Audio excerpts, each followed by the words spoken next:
Kyle Lawson.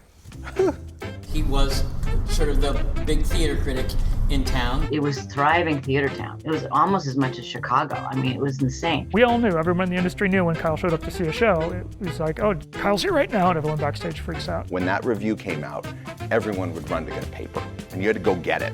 You didn't, you couldn't, just log online. He was our mentor. He was our rock. Kyle would just battle to get continuing coverage. If it wasn't for him, I don't know if I could have done New York, actually, because he believed in me when I didn't believe in myself. He would argue and fight with his editors for more space. It was professional advice. There was no dog-eat-dog kind of competition. We didn't have Facebook or TikTok, and it wasn't wisdom of the crowd. He was proselytizing for the arts. So when you read a review, you took it as gospel. I tell lies for a living, but I would never lie to you. Hello, Arizona theater people. I am Carrie Stewart Lengel, and I used to be the second most hated and feared person in your community. Back in the day when newspapers were king? For more than a decade, I was the theater critic at the Arizona Republic newspaper, better known to the under 50 crowd as azcentral.com. Back in the day, we had this thing called a newspaper. That's right. I got paid, like an actual salary, not in experience or exposure, to write about theater and the arts. There's two types of critics. There is the surgeon.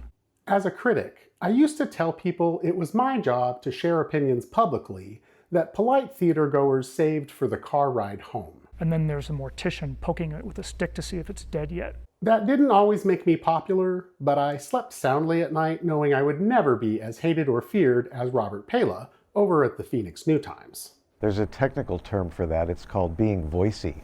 Kyle was not hated and feared by your community, because unlike me or Robert Pala, he was part of your community, a theater artist who got sidetracked by a journalism career, but never lost his passion to propel the art form forward.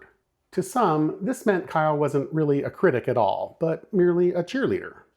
But even if he did his share of cheerleading, Kyle also understood that artists must be challenged in order to grow. When Kyle showed up to see a show, everyone backstage freaks out. The Constant Teacher is about Kyle's passion for theater and about the transformational potential of art. But it is also about a different time for theater artists and journalists alike. This was a time when there actually was mass media, and so the things that he wrote really carried. But I don't think theater will die. Criticism is dying. Critical thinking is going away. Kyle had a unique platform, and he used his power for the good of theater as an art form as he saw it. But he also understood that the world is constantly changing.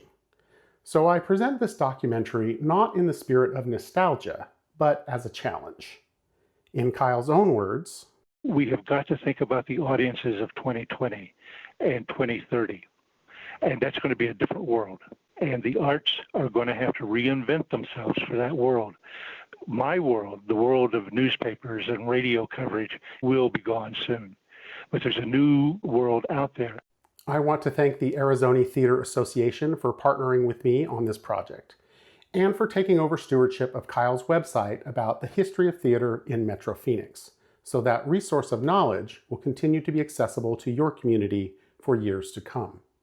I also want to thank Matt Lehrman and Arizona Theater Company for providing the audio of Kyle used in the film, and thanks also to Pat Lawson and all of the cast members who went on camera.